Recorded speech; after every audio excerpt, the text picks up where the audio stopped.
વડોદરામાં નશીલા પદાર્થનો પર્દાફાશ કરવામાં આવ્યો છે। સમાચાર વડોદરાથી સામે આવી રહ્યા છે, જેમાં નશીલા વ્યાપારનો પર્દાફાશ કરવામાં આવ્યો છે।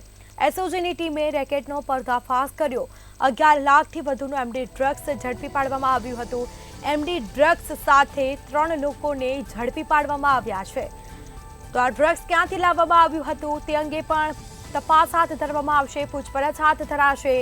એસઓજીની ટીમે રેકેટનો પર્દાફાશ કર્યો છે।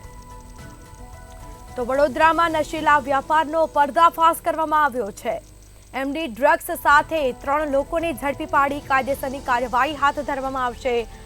તો આ ડ્રગ્સનો જથ્થો ક્યાંથી લાવવામાં આવ્યો હતો, કોને આપવાનો હતો તે અંગે પણ પોલીસ તપાસ હાથ ધરશે।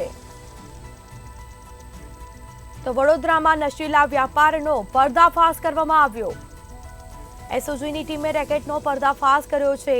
સમગ્ર મામલે 3 લોકોને ઝડપી પાડવામાં આવ્યા। મુદ્દા માલ પણ એલસીબી પોલીસે જપ્ત કર્યો છે। એસઓજી દ્વારા આ રેકેટનો પર્દાફાશ કરવામાં આવ્યો છે। બીજી તરફ એસઓજી દ્વારા 11 લાખથી વધુનું એમડી ડ્રગ્સ ઝડપી પાડવામાં આવ્યું છે। મચ્છીપાડા વિસ્તાર જે છે, નવાબવાડા વિસ્તારમાંથી મચ્છીપીઠમાંથી 111 ગ્રામ જેટલા એટલે 11 લાખ જેટલા એમડીના જથ્થા કબજે કર્યા છે, કેસ કર્યા છે। અને આરોપીમાં હાલ કુલ 2 મહિલા અને 1 પુરુષ સાથે 3 આરોપી અટક કર્યા છે। મહિલા એકના નામ છે રિહાના, જેમના હસબન્ડ અગાઉ એસઓજીના કેસમાં છેલ્લા 2 વર્ષથી જેલમાં છે, યુટીપી છે, અને એ લેડીઝે ફરીથી એમડીના ધંધા ચાલુ કર્યા હતા। બીજા એક બેન છે, એમના નામ છે નિગત, એ એમના માસીના એમના સિસ્ટરના ડોટર છે, અને ત્રીજો છે એક તામિલ શેખ કરીને। 3 આરોપી હાલ અરેસ્ટ કર્યા છે।